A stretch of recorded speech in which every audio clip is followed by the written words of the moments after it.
Bismillah, alhamdulillah, wa syukurillah ala ni'matillah, wa la hawla wa la quwwata illa billah, wassalatu wassalamu ala sayyidina rasulillah, sayyidina Muhammad ibn Abdillah, wa ala alihi wa ashabihi wa man tabi'a sunnatahu wa jama'atahu min yawmina hadha ila yawmil ba'thi wa nahdah. Amma ba'du, faqad qala Allah ta'ala fil Qur'anil 'azim wa huwa asdaqul qa'ilin. A'udzu billahi minasy syaithanir rajim.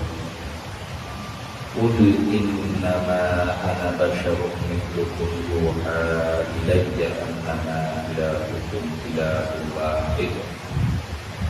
Faman kana yarju liqa'a rabbih falya'mal 'amalan shalihan wa la yusyrik bi'ibadati rabbih ahadan.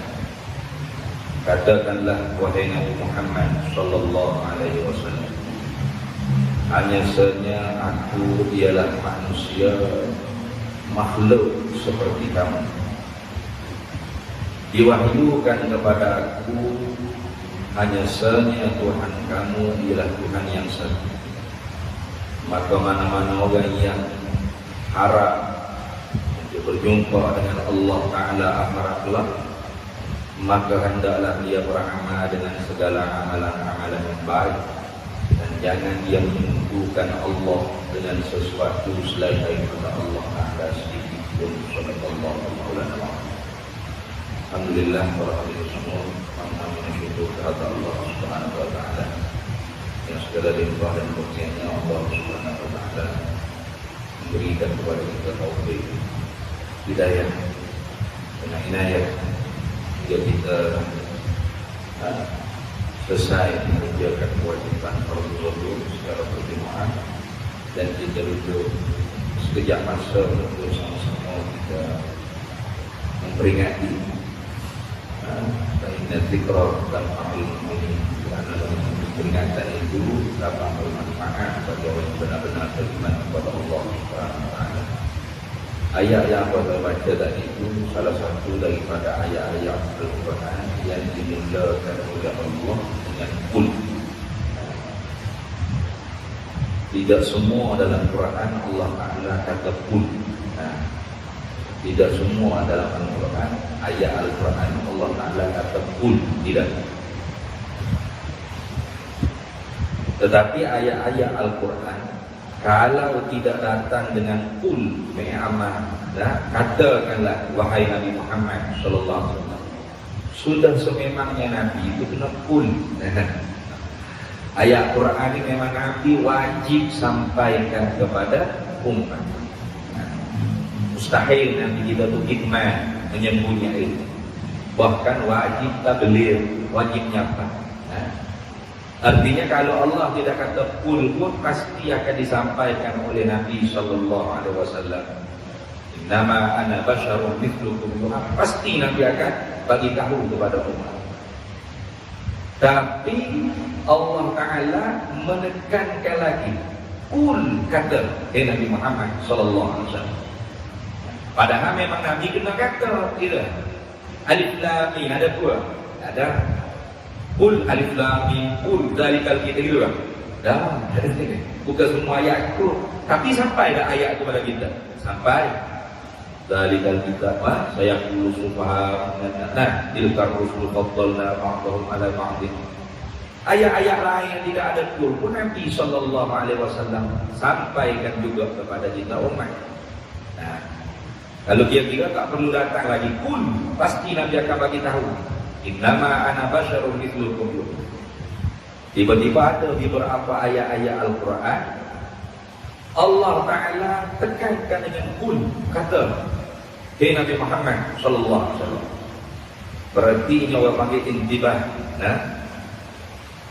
penjagaan serta peringatan dan isyarat, i'lanu bi khafiyyin, pemberitahuan daripada Allah secara halus bahwasanya ayat-ayat yang ada kalimah perintah kul, katakanlah Nabi Muhammad sallallahu alaihi wasallam, ini ayat-ayat yang sangat-sangat penting daripada segala ayat-ayat Quran yang penting. Semua ayat Quran penting semua.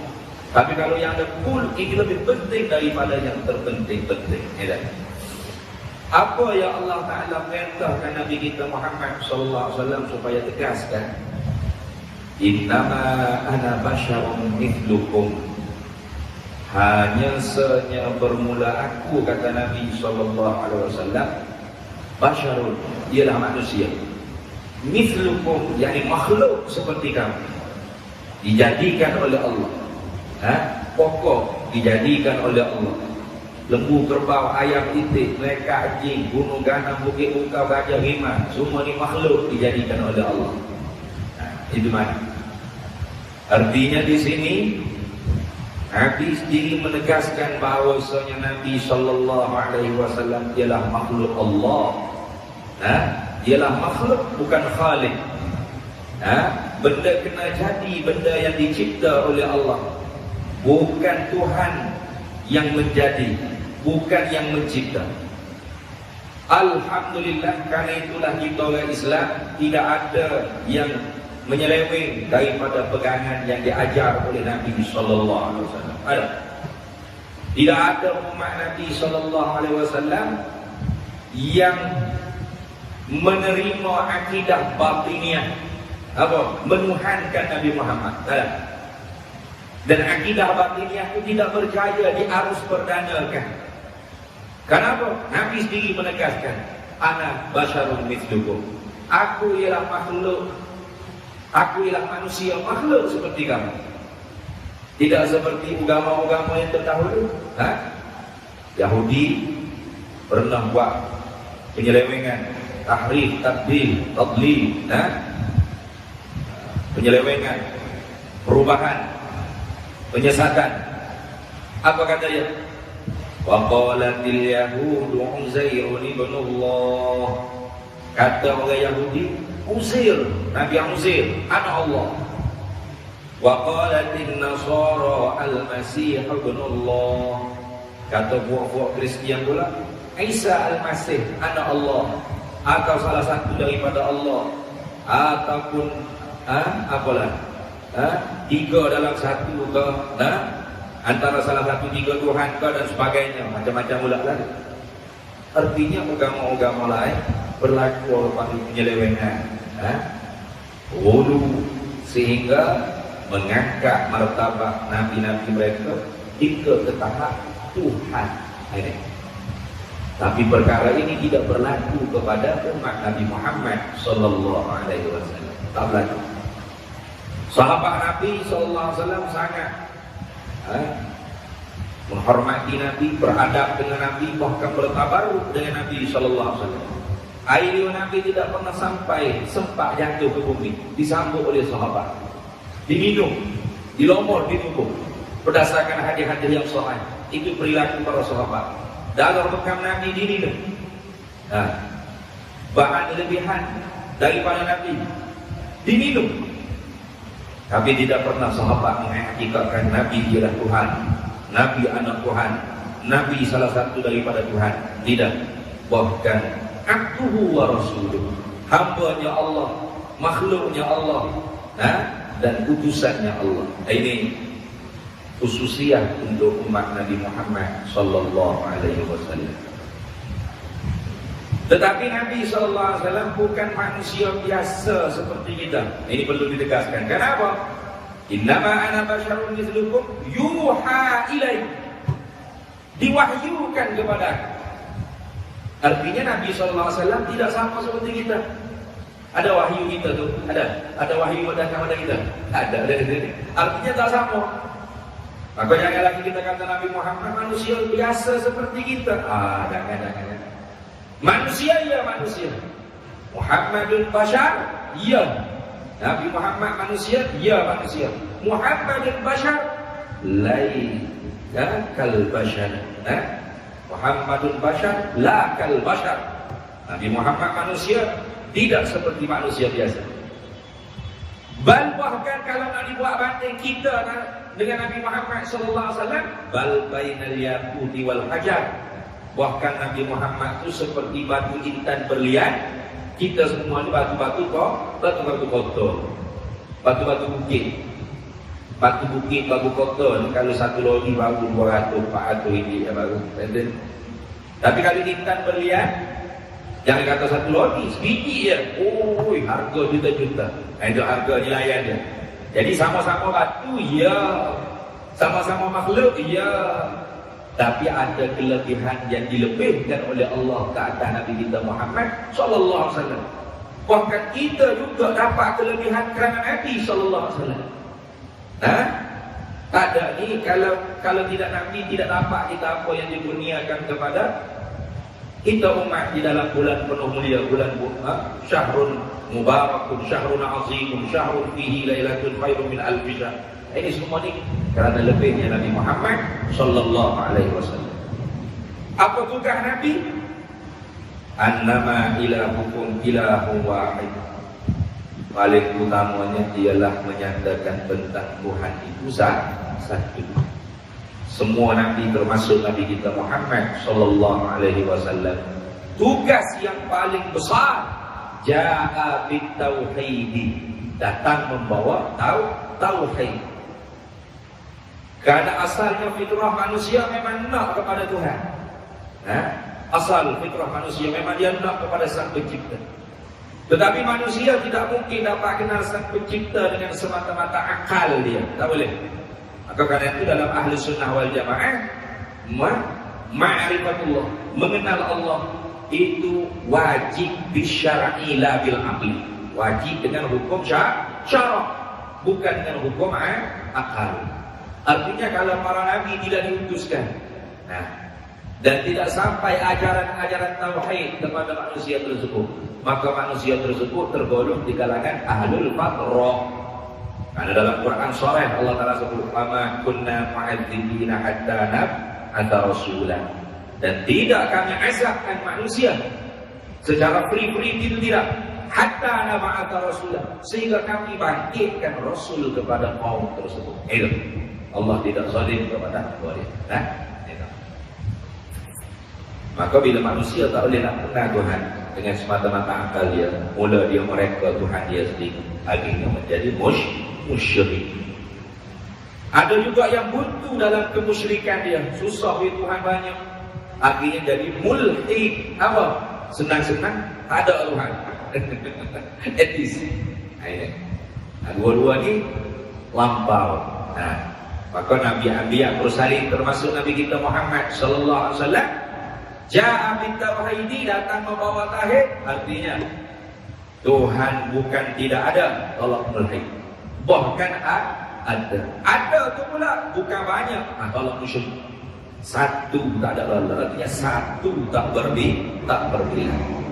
Maka kalau sudah kukuh akidah kita Allah Ta'ala itu satu tak berbilang, lalu Allah Ta'ala firman, "Faman kana yarju liqa'a rabbih", maka mana-mana manusia yarju yang harap. Yarju raja'at artinya harap. Apa makna harap? Raja' dengan makna maqaranahu wa amalu. Kita nak sesuatu benda disertakan dengan usaha. Itu dia panggil raja, harap. Kita nak kaya, rajin mega. Kita nak duit, nak wang, maka rajin bekerja. Itu dia panggil harap. Kita nak syurga, rajin buat amal ibadat taat pada Allah zahiran wa batinan. Kita tak nak masuk neraka, maka kita taubat daripada segala maksiat. Berhenti buat maksiat yang telah dibuat dah. Dan niat jangan buat, jauhi maksiat yang belum kita buat. Minta Allah Ta'ala jauhkan kita daripada maksiat yang belum kita buat. Itu dia panggil raja, harap. Kalau nak kaya, malah mereka nak duit, malah bekerja, nak masuk syurga, malah hati buat amal ibadah. Tak mau mereka, tapi rajin buat maksiat. Maksiat apa buat lagi tu, titik Elio nak buat. Tak Leo dia nak buat maksiat lah. Maka tu dia panggil umniyatun, angan-angan macam ni saja. Maka Allah Ta'ala tak kata mana-mana orang yang berangan-angan maksudnya. Barang siapa yang haram liqa'a rabbih, nak berjumpa Allah artinya nak bertemu dengan wa'dun, janji baik Allah. Allah Ta'ala banyak janji baik. Lebih-lebih lagi dalam bulan Ramadan ni banyak sangat kelebihan Allah Ta'ala kurnia. Sehingga Nabi SAW sabda, "Lau ya'lamun nasu," kalaulah manusia ini mengetahui, "ma fi Ramadan," apa yang nak dikurniakan oleh Allah di dalam bulan Ramadan kepada mereka, "latamannat ummati an takuna sanatu kulluha Ramadan." Pasti manusia umat aku ni bercita-cita tinggi supaya Allah Ta'ala jadikan setahun 12 bulan ni semua Ramadan.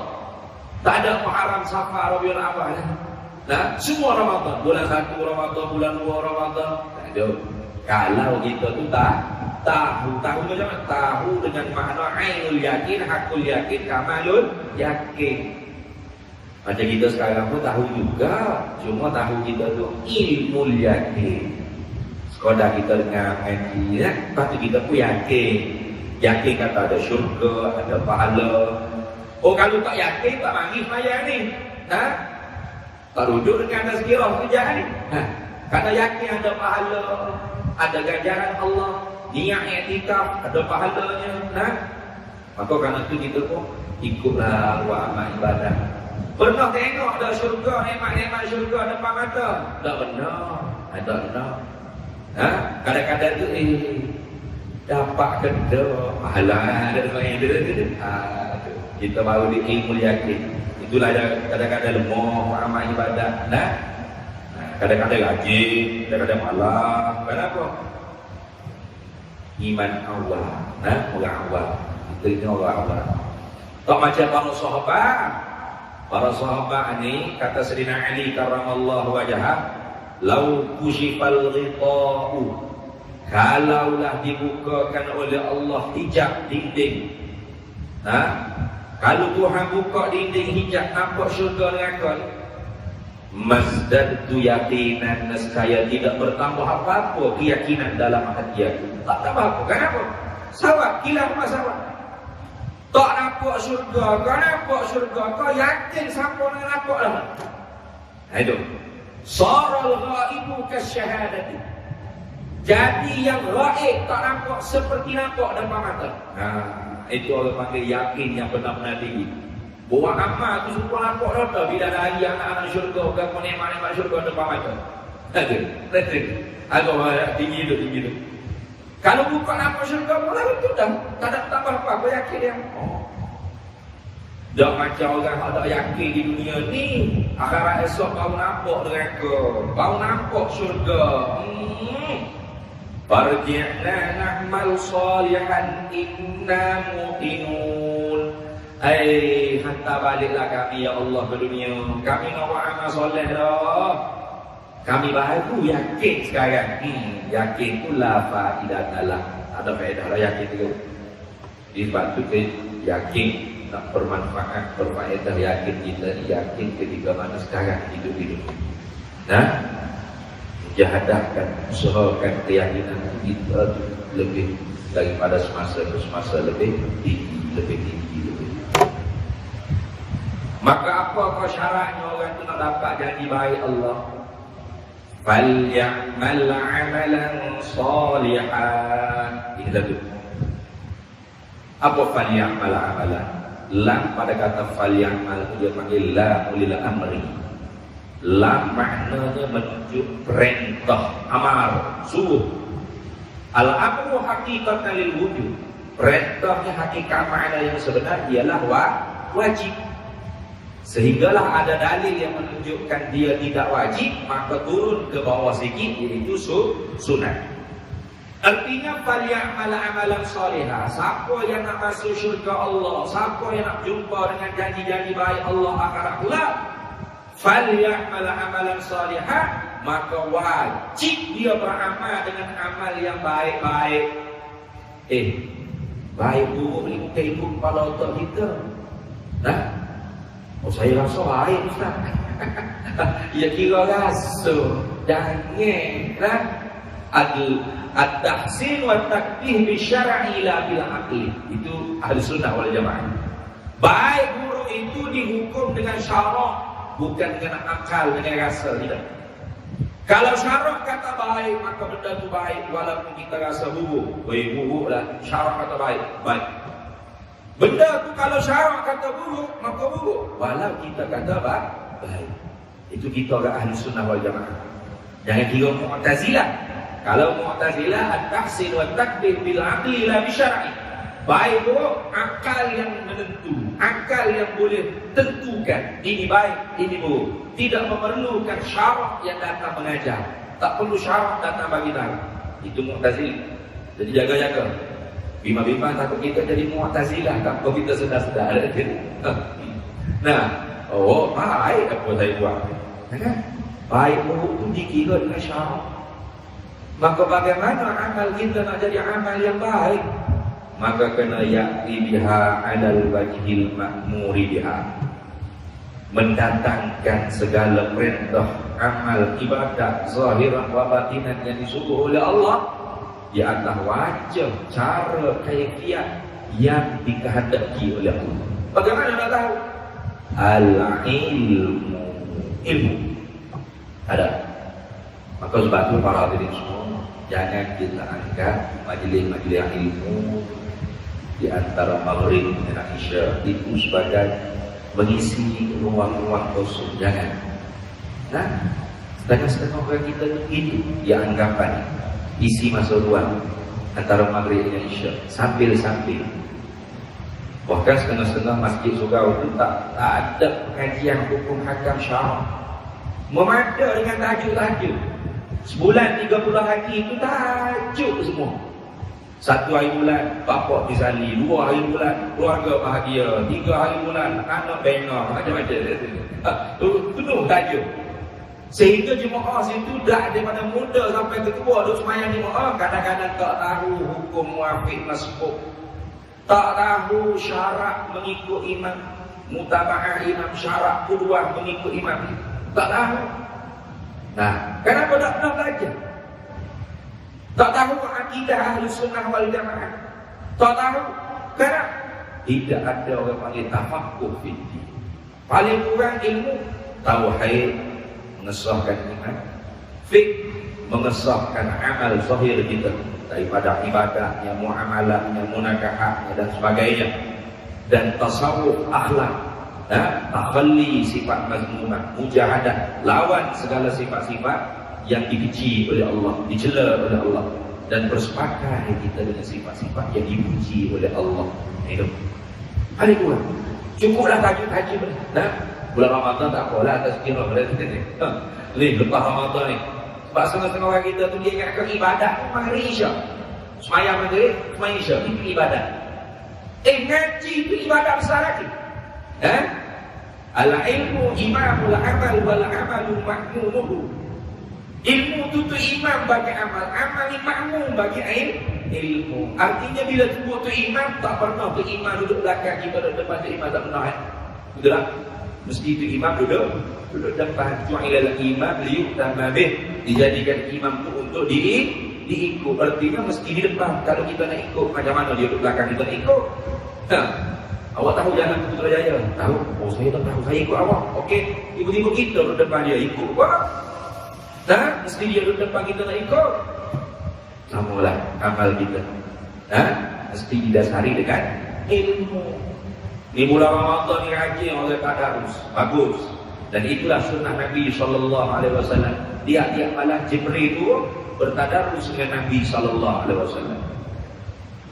Tapi kadang-kadang orang tu dia suka tadarus saja. Nah, bila mengaji Quran dengan tu guru lagi. Kalau tu imammu malam ni majlis tadarus kita, tiap-tiap kumpulan akan diketuai oleh ustaz-ustaz tajwid. Lagi ada orang tu. Ini bahaya ni penyakit ni tuan-tuan. Bahaya.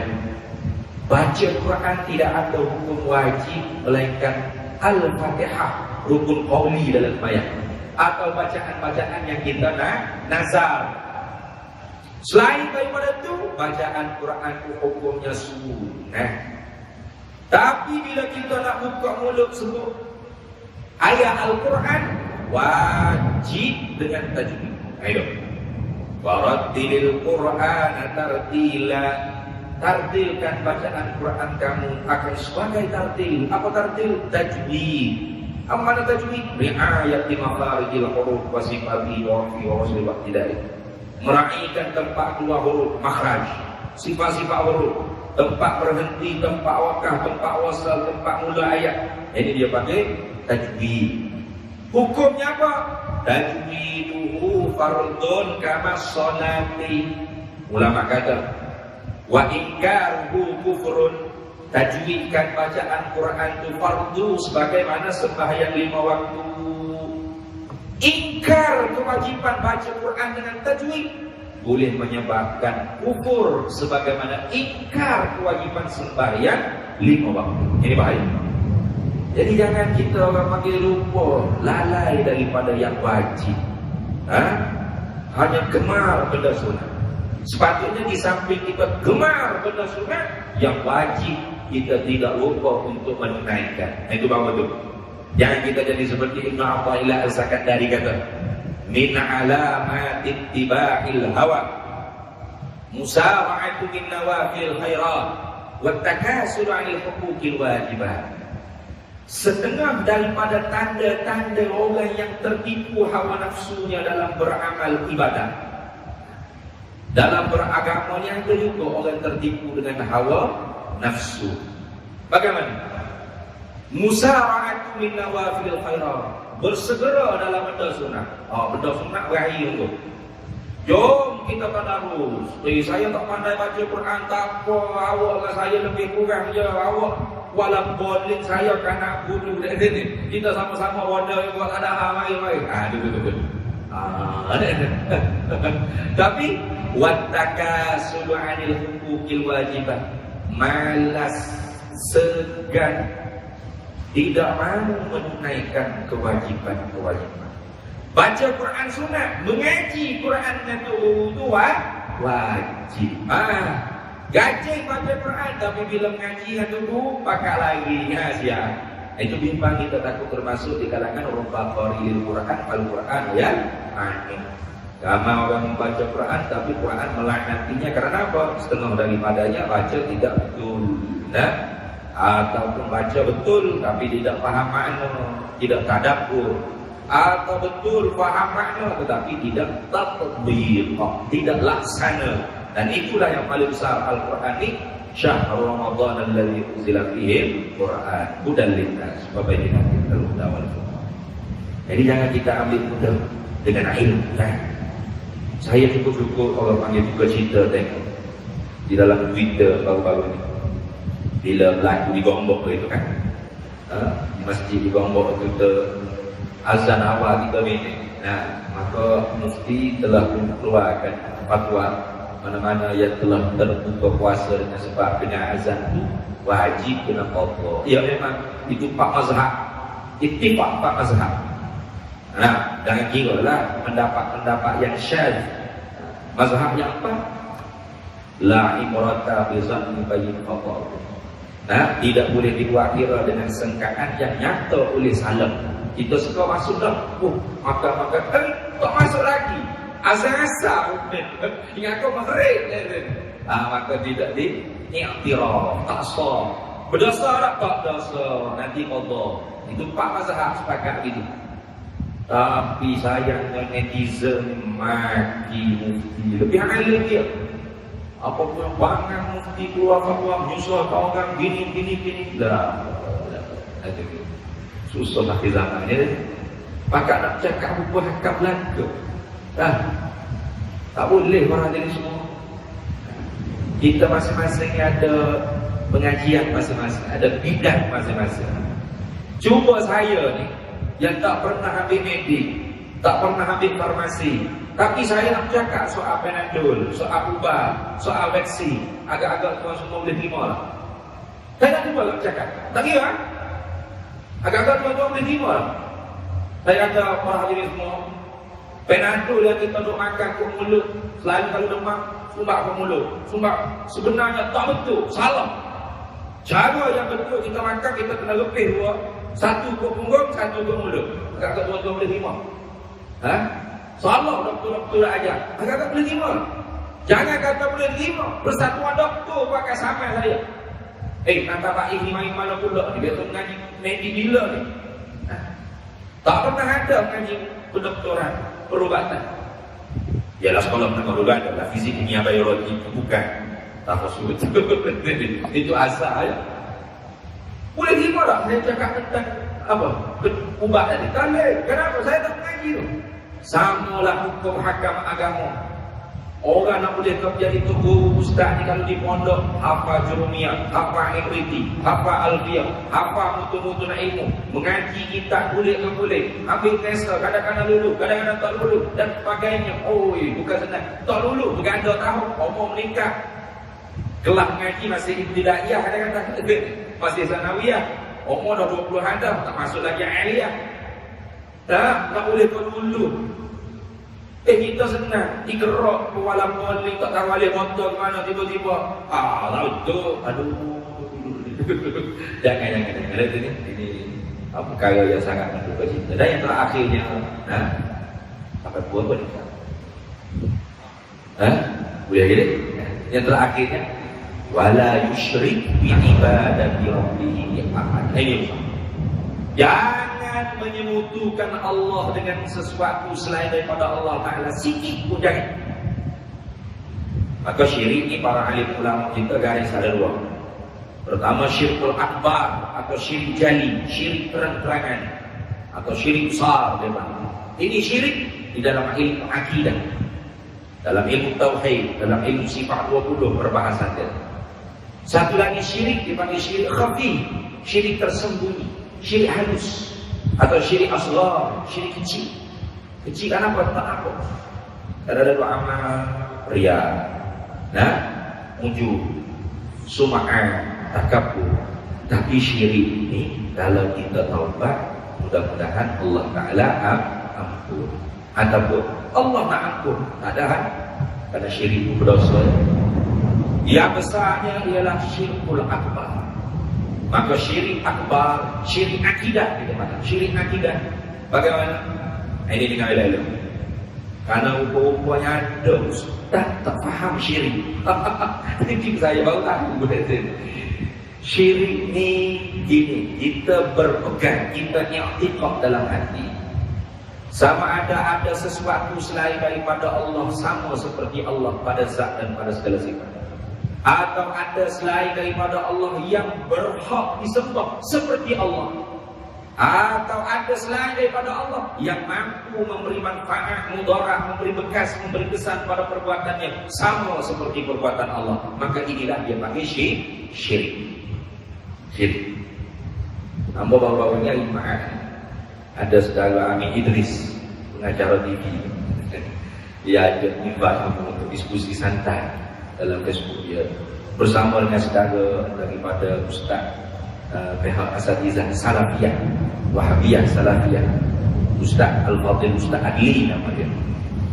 Baguslah perbincangan santai. Tajuknya ialah logo capai. Kata saudara kita di pihak Salafiyah ni, bila tengok orang pakai kopi yang ada logo capai, saya tinggilah dah.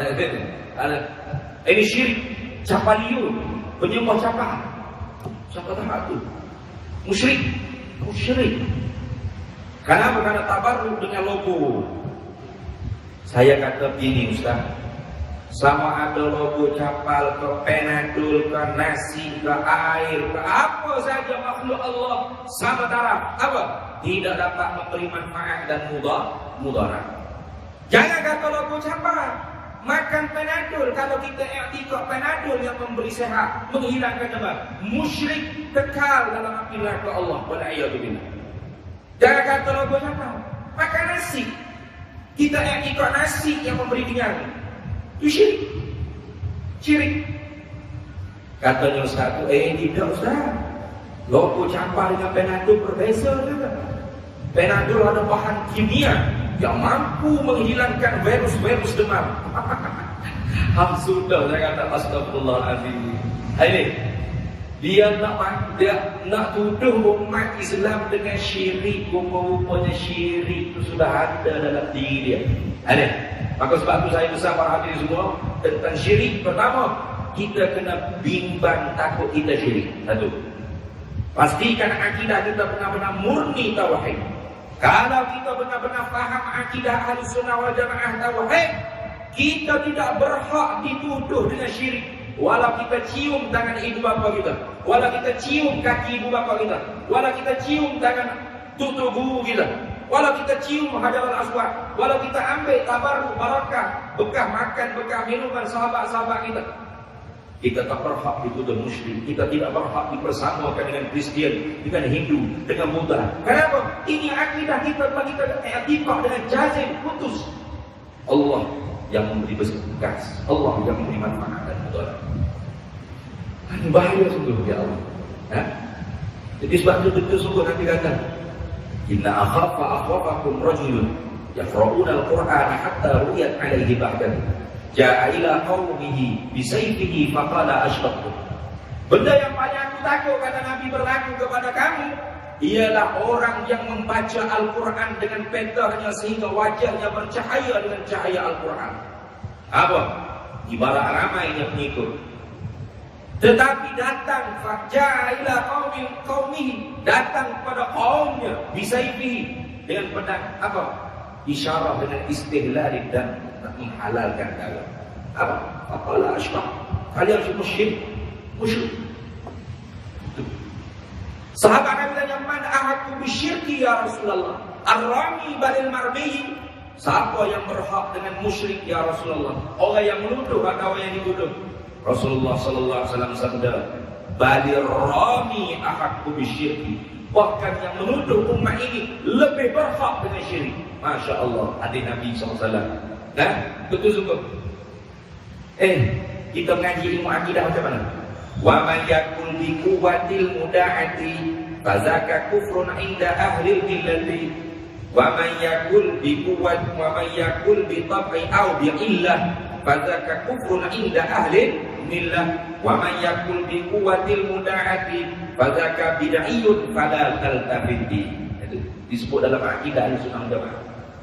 Wa man yakul bi tab'i aw bi illah. Siapa yang i'tiqad Penadol memberi sehat dengan tabiat, nasi memberi minyak dengan tabiat, air menghilangkan dahaga dengan tabiat air.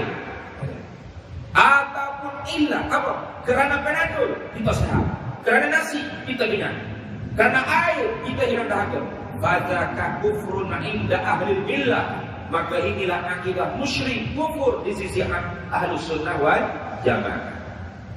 Wa may yakul bi quwwatil muda'ati, siapa yang i'tiqad sesuatu makhluk ini dapat memberi kesan, manfaat dan mudarat dengan kuat, power yang telah Allah Taala jadikan pada makhluk tadi. Penadol dapat memberi manfaat, sehat, menghilangkan berlum karena ada power bahan kimia yang dijadikan oleh Allah. Siap. Fazaka bid'iyun atau kufur lagi. Kufurnya khilaf ulama. Tapi bid'ah sesat ahlul dhalalah ya ijma'. Fadzaka bid'iyun, maka demikian itu i'tiqad ahlul bid'ah dhalalah fala taltabiti, jangan kita ikut. Alhamdulillah. Jadi saya kata ustaz, beginilah kalau ustaz tak punya ilmu tabarruk dengan logo capal apa semula. Logo capalnya ada pohon ke-6 600 Hijriah, ulama lukis. Kenapa? Capal Nabi hilang, dicuri oleh penjajah di Damsyik, peristiwa Tamlan. Sehingga ulama bila tengok Al-Hafiz Al-Iraqi lukis, maka ulama cium lukisan ini. Kenapa? Tak mungkin kami dapat cium lagi seliparnya Nabi yang sebenar-benar, hilang. Sampai sekarang siapa yang menjadikan logo capal sebagai Tuhan? Ada? Berhala ada? Ada. Jadi ustaz tak perlu jadi tok muncul. Kami bimbang anak cucu cici. Sejak daripada kurun ke-6 tak ada siapa dia buat dia bagi barang berhala. Tapi kalau ilmu jenis sebab syirik, ini memang terbukti amrul tarikh sepanjang sejarah, sejak Nabi Sayyidina Ali lagi bertumpahan darah sampai ke sekarang Syria, Iraq, Yaman. Ini Syirik, masjid itu syirik, masjid ini musyrik. Bom masjid, bom kubur-kubur aulia, kubur-kubur ulama. Kenapa? Tuduhan syirik. Jadi saya kata Ustaz, kalau Ustaz tak boleh nak ilmu tabarruk dengan logo ucapan, paling kurang husnuzon, sengkebak. Seperti Majnun, dia berjalan mulailah, dia cium hati mulailah. Nah, marartu bil baiti laila fa uqabbilu dzal jidar wa dzal jidar. Aku lalu ke mulailah, aku cium hati di mulailah. Bukan aku tu cinta kepada mulailah, aku cinta kepada Laila yang ada dalam rumah. Dia kata, aku Laila ada dalam rumah. Tak, kita tak kira lah. Ada ke tak ada? Macam kita belum kahwin kan? Gambar kekasih kita macam mana? Tu cium mana? Ada kekasih tu? Tak ada. Kau cium apa? Alamatul hub. Bendera Malaysia, kalau kaji je marah. Dalam marah pasal apa? Mana ada negara Malaysia dalam bendera Malaysia? Tak boleh. Itu logo, itu lambang kedaulatan negara. Hingga kita tabik. Kadang-kadang cium bendera musyrik. Apa cium bendera Malaysia ni? Musyrik gitu apa? Min alamatil hub. Tanda-tanda, setengah daripada tanda-tanda cinta. Hubbil watan. Min alamatil hubbil watan. Hubbil watan ini adalah iman. Setengah daripada tanda-tanda cintakan negara. Dan cinta negara itu sebahagian daripada keimanan. Jadi kalau tengok orang pakai logo capar, ataupun tengok orang cium logo capar, sengkau baik dulu. Barangkali orang ni terlalu rindu ke Rasulullah SAW. Dengan sebab rindu dan cinta dan itu Allah Ta'ala bagi barakah itu tabarruk kepadanya. Mungkin dia tengok logo itu ingatkan Nabi. Itu rezeki dia. Kalau saya tengok logo capar tak ingatkan Nabi, saya ingat kau bilik air, gambar toilet. Itu rezeki masing-masing. Jangan kata logo capar, tengok Nabi belum tentu beriman lagi. Betul tak? Abu Bakar, Umar, Utsman, Ali, tengok Nabi, tengok beriman, alhamdulillah, rezeki Allah. Tuhai terkuat. Azali. Abu Lahab, Abu Jahal, Umayyah bin Khalaf tengok Nabi. Tengok Nabi juga, bukan tengok selipar Nabi. Tengok Nabi, beriman, tidak. Rezeki masing-masing. Jadi apa kata? Jangan Ustaz cepat-cepat menuduh umat Islam dengan syirik. Mudah-mudahan, mudah-mudahan Allah Ta'ala menyelamatkan kita semua umat Islam, menyampadukan kita semua umat Islam di dalam satu akidah Ahlussunnah wal Jamaah. Dan Allah Ta'ala bagi taufik kepada kita untuk meneruskan amal ibadah yang mana kita di dalam bulan yang mulia ini nak di separuh dah. Hari ini 15, hari ini berapa bulan? 14, malam ni 15 lah kan? Malam ni kira gunung dah lah. Kita nak masuk nisfu dah ni. Nisfu Ramadan. Kalau dalam suasana solat dulu menangis dah lah. Semakin hampir nak meninggalkan kita. Kalau Nabi SAW masuk 10 hari, makin kuat lagi ibadah. Karena Nabi SAW yajtahidu fil ashril awakhir min Ramadan ma la yajtahidu fi ghairiha. Nabi makin bersungguh-sungguh di akhir-akhir Ramadan, lebih lagi 10 hari, tidak seperti bersungguh di awal-awal. Jadi mudah-mudahan kita pun kena pakat sungguh. Karena di akhir-akhir ini ada orang panggil malam qadar. Nabi suruh kita cari taharrau lailatul qadar. Cari dengan makna amal ibadah dengan penuh tekun keimanan. Itu mana cari malam qadar. Mudah-mudahan Allah Ta'ala rezekikan kita malam qadar. Dan mudah-mudahan Allah Ta'ala jadikan kita hamba yang benar-benar dapat manfaatnya, dapat hikmahnya di dalam bulan yang penuh barakah, di bulan Ramadan insya-Allah subhanahu wa ta'ala. Jadi saya cukup setakat itu. Allahumma fi ila aqimit thariq. Wassalamualaikum warahmatullahi ta'ala wabarakatuh. Bismillahirrahmanirrahim. Allahumma inna nas'aluka min khairi 'ajlihi wa ajlihi ma 'alimna minhu wa ma lam na'lam. Wa nas'aluka al-jannata wa ma yuqarribu ilayha min qawlin wa 'amalin wa niyyatin wa i'tiqadin wa na'udzu bika minan nar wa ma yuqarribu ilayha min qawlin wa 'amalin wa niyyatin wa i'tiqadin. Wa nas'aluka min khairi ma sa'alaka 'an rasulika nabiyyika Muhammadin sallallahu alaihi wasallam. Allahumma faqihna 'ilma asy-syari'ati wal ma'rifati wat tariqati wal haqiqah wasta'inna ila hadhi sayyidina Muhammadin sallallahu alaihi wasallam. Allahumma barik lana fi syahri Ramadan wa rzuqna lailatul qadr. Rabbi fa'alna bi barakatihi wa inna al-husna bi hurmatihi wa amitna fi tariqatihi wa mu'afatin min al-fitan Wassallallahu wasallam ala sayyidina Muhammad wa ala alihi wa sahbihi wasallam. Walhamdulillahirabbil alamin. Untuk puasa Tuhan, untuk minta doa juga untuk pondok abahnya mampu untuk bayar bakilan hutang. Kami pondok kami di Sungai Buloh itu kita beli tanah pada 2019. Pelajar kita ada 30 orang dan kita tak letak sebagai yuran. Jadi oleh kerana banyak sangat permintaan, kita duk saya buat jadi tak muat dah. 2019 itu kita beli tanah di Semerbau Sepak, Ulu Gajah. Harganya 1 juta 1 ekar. Jadi alhamdulillah kita telah bayar lebih sebagus lah. Sekarang ni tinggal lagi 398 ribu. Jadi apa minta perhati semuanya untuk war-war lah. Di luar sana tu ada tabung, ada pamphlet. Kalau boleh ambilkan, tunjuk kepada kita tahu boleh berwakaf. Mudah-mudahan kita pun termasuk ada ala khairi kafa'ili. Orang yang menunjuk kebaikan itu dapat pahala seperti orang buat juga. Mana RM30 satu kaki, ataupun RM50 satu kaki dengan asrama, atau RM100 satu kaki asrama dengan masjid. Jadi kita doa juga mudah-mudahan 31 sebelum 31 bulan 8 ni kita mampu bayar, karena kita telah sebenarnya habis dah orang panggil kontrak bulan 12. Tapi saya tu merayu lah dengan tuan tanah minta disambung lagi kerana kita tak mampu membuktikan musim orang semua jam dan semua susah lagi. Jadi alhamdulillah Allah Taala bagi